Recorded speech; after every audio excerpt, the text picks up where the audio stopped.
When infidelity hits a relationship, most people assume that healing means getting back to normal as quickly as possible. But this is something that I've learned and I've seen with my clients. There is no such thing as back to normal. There's only building something new from where you are right now. So let this be a relief. You don't need a master plan for healing. You just need to avoid staying stuck. Small intentional steps matter more than dramatic gestures or having some type of perfect game plan. So immediate things could look like scheduling a session with a professional like me. It could mean joining a support group. It could mean having one honest conversation. It could mean learning different techniques to temper the pain and calm down your nervous system. It could mean writing one page or one paragraph or one sentence even about how you're feeling. It could mean turning your pain into some type of art. It's about figuring out what you're going to do today instead of trying to figure out the rest of your life. And it's also trying to figure out what types of values and experiences do you want to have regardless of what your life looks like in the future. Think of it as laying a foundation. Each small action creates a base for what comes next, even when you don't know what you're building. In a way, you're building in the dark. You know that it needs a foundation. You know that it needs something solid, but you can't see the full picture. And to just layer in one more element of hope here, once you get past the crippling pain, the PTSD, the heartache, the betrayal can actually lead to growth. It can be a catalyst. Doesn't mean you deserved it, doesn't mean that it was meant to be, but crisis forces you to examine your life, and it can start to turn over stones that you might have left unquestioned. Socrates said the unexamined life is not worth living. Betrayal forces you to examine your life. You might discover strengths that you had no idea that you had. You might gain clarity about what you actually need in relationships. And as a result of that clarity, you might find genuine, true love for the first time. Some people find that working through betrayal creates deeper intimacy than they had before, whether it's with the same person or someone new. None of this makes the betrayal okay, and it doesn't even make it necessary. We often grow as people either because life gets really hard and it forces us to, or because we proactively choose to grow. And this is unfortunately one of those moments where life, external circumstances are forcing you to grow. One of the most practical things that you can do is to create a bunker or a storm shelter or I'm in the Midwest, like a basement or a cellar for tornadoes. Basically, whatever metaphor you want, an intentional space where you can weather the emotional intensity without getting swept away. That shelter could be a person that you talk to, and their presence and peace calms you down. It could be a regular time for prayer or journaling or reading a book. It could be a support group. It could be a daily walk. Maybe it's on your lunch break. Maybe it's in the morning or in the evening. It could be a comfort show or just something fun, playing video games with a friend. The key is that it's protected time and space where you can process. And for some people, they want that processing to be active, where they are talking it out loud, thinking it through. For other people, they might want that processing to be more passive, because the way the unconscious mind works is it works better in the background once you've fed it some ideas.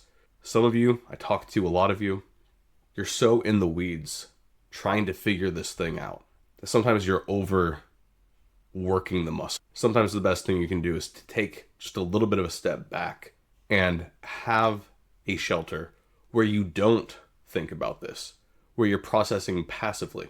And so my challenge to you, as I listed those out, I gave some active and some passive.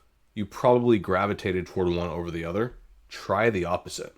If you've been trying to have a daily time where you're really focused on journaling, you've been doing that for weeks and weeks now, try doing the opposite. Try having a daily time where you just escape.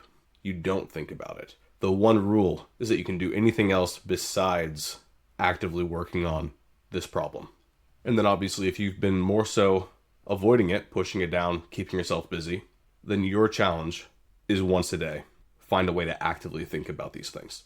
And one of the things people often struggle with after the betrayal is just the intensity of their own reaction. And it doesn't matter if it was a physical affair, an emotional connection, something that wasn't that serious, the pain still hits very deeply. There's an expectation from a lot of people to measure your hurt against the severity of what happened. People tell themselves things like, okay, it was just texting, at least it wasn't physical, other people have it worse. But betrayal isn't a math problem. Trust broken is trust broken. The details don't really matter. Your pain doesn't have to be proportional. It's still valid. And so what should you do with that pain? How should you think about that pain? Well, there's a difference between distraction and avoidance. Something like going for a run to clear your head, or going for a walk, playing video games with a friend to focus on just a fun connection with them. That's different than actively trying to avoid and run from your feelings. So think of emotions like water in a river. When you try to dam them up completely, the pressure just keeps building until something breaks. But when you create channels for them to flow through, controlled processing, again, either active or passive, healing can actually happen. And as this goes forward, don't confuse the structured time for processing with the fact that emotions will be very spontaneous. So allow yourself to cry when you need to, even if it's at a random moment. Be okay naming emotions out loud instead of just feeling them. I've made a whole separate video about this, about the FBI technique. It's basically just that. Labeling emotions tends to involve more parts of your brain and helps bring emotional regulation to what you're experiencing. Set aside specific time for grief rather than avoiding it completely. And sometimes you can start to ask yourself the question, what is this feeling trying to tell me? What can I learn from this feeling? What have I been avoiding about this feeling? Instead of just, how can I make this stop? Because pain does have a way of making us want to withdraw. It feels easier to handle the hurt alone rather than taking the risk of being misunderstood or judged. But turning yourself into an island or a lone wolf almost always makes the betrayal trauma worse. Humans heal in connection, not necessarily through advice or solutions, though those help, but through being witnessed and seen and felt and heard and understood. Having someone sit with you and just being able to understand the different shapes and nuances of a feeling without trying to fix it or rush you through it can be what fixes it and heals you through it quickly. That doesn't mean you need to share the details with everyone, but it does mean finding at least one or two people who can handle your reality without needing to change it. And speaking of emotions, one thing I've noticed is that you will feel like your core is exposed and vulnerable after you've been cheated on. Like just your soul, your gut, your heart. And so take special care to protect that. Not shutting down completely, but just becoming selective about what and who gets access to your emotional energy while you rebuild. This might mean that there are some people who, well-intended, are asking you about it, but for whatever reason, whenever, and they're trying to help, they're trying to comfort, trying to help you heal, but maybe those conversations leave you just feeling re-triggered, more angry, not at peace. It is completely okay to say, friend, XYZ, I appreciate what you're trying to do, but I'm talking to so-and-so about this. I'd rather just talk about something else. I don't need to talk about this. It could also be environments that you don't allow yourself to go to. Just for a time. You don't want to avoid them forever, but especially early on, certain locations can be triggers. And just remember that your heart is worth protecting. So as you're guarding your emotions and as you're beginning to process things, I want you to remember something else. Doing nothing is a choice. Staying frozen, avoiding decisions, waiting for clarity forever, these are all active choices with real life consequences. I'm not saying you need to make any big decisions immediately. The point is to not get stuck. The point is, it's like the gutters on your roof. All this pain and trauma, it's like they're filled up with leaves. We just need movement again. And so small actions can get things moving, can rebuild positive momentum. So instead of waiting for the right decision to become obvious, start making smaller intentional choices about how you want to spend your energy. And this does not have to be all about the question of, will I stay or will I leave? Or how will I leave? It doesn't have to be the big questions. It can be something else, like your fitness routine, that you've been wanting to change for a while anyway. It could be something that feels completely unrelated. But beginning to make progress and change those things gets you moving, gets you unstuck.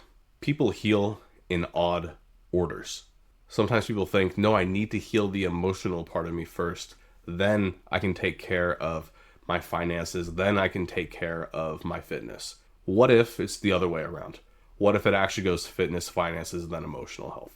My point is, you don't always know where building momentum and having healing and having breakthrough will happen next.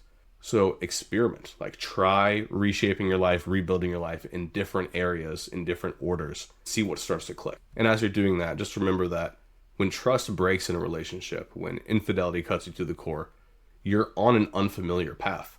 You can't go back to the relationship you had before, and the path forward isn't clear either. So you're just stuck in this no man's land. Most people want to sprint to any destination as quickly as possible, or they want to just completely freeze. But both of those options will fail you. You need to immediately start making some decisions, start moving some direction, but you don't want to sprint and hit your head on branches that you couldn't see. So take your time, build out that shelter, find your people, let the emotions flow as needed, switch things up, and remember that healing, while it can't be rushed, can absolutely be intentional. And when you start to do these things, it can be faster than you expect.